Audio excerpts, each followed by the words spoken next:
Non, mais laisser timidement intervenir les groupes de votre majorité avant nous. Hein. Non, mais vous regardez sur votre gauche si vous allez avoir l'autorisation ou pas, n'hésitez pas. Monsieur Bertrand, Monsieur le Président, je vais quand même une fois pour toutes vous dire que je suis un homme libre, même si j'appartiens avec plaisir à comment dirais-je, un corps politique, si je puis dire. Je suis exactement. Eh bien, je suis libre de mes propos, libre de mon corps aussi, libre de tout. Voilà. Donc.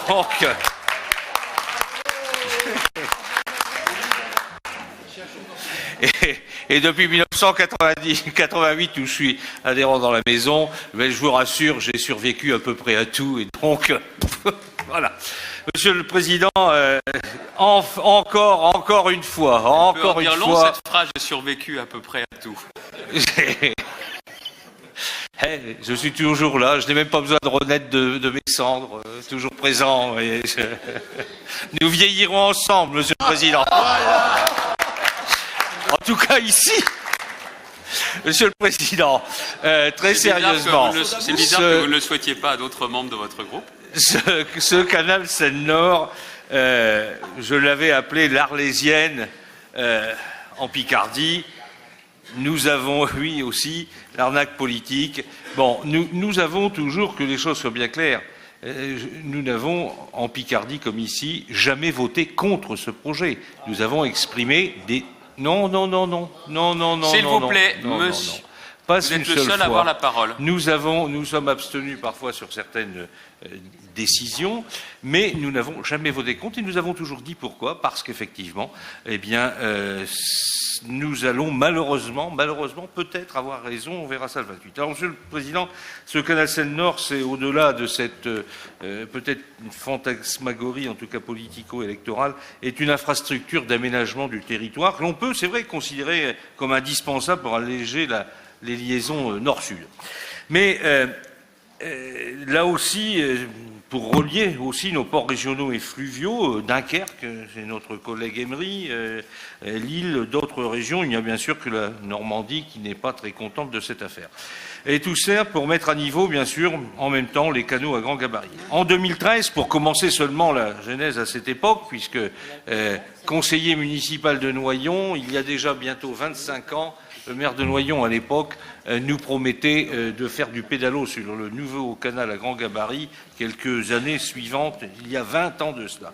En 2013, donc, Rémi Podevros revoit le projet en profondeur, l'évalue entre 4,4 milliards et 4,7 milliards.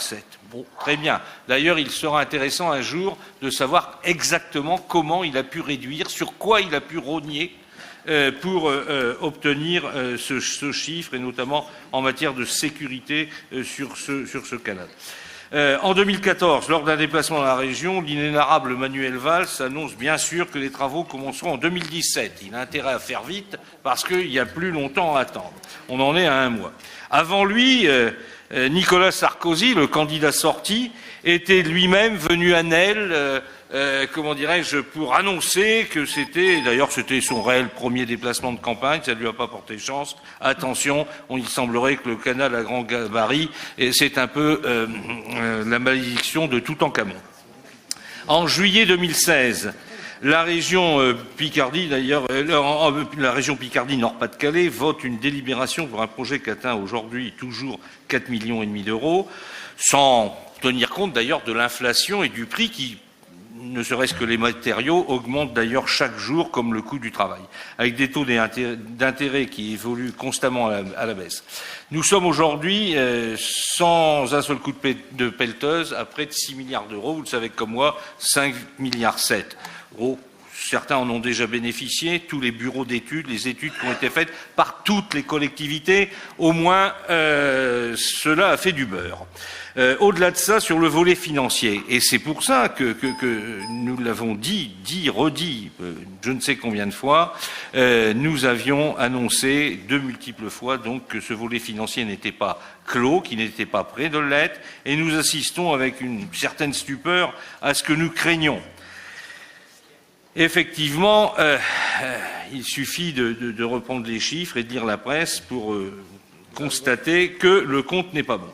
Les collectivités régionales ou départementales, dirigées en tout cas par un certain nombre différentes composantes de l'ex-UMP ne s'empressent pas non plus pour payer. Comme ce fut d'ailleurs, je dois le reconnaître, le cas pour le Conseil régional de Picardie, où la somme avait été plafonnée, nonobstant, bien entendu, comment dirais-je, Monsieur Guignot, vous êtes en train de mettre plus de temps que ce projet pour aboutir. Les 5 minutes sont donc écoulées. Monsieur le Président...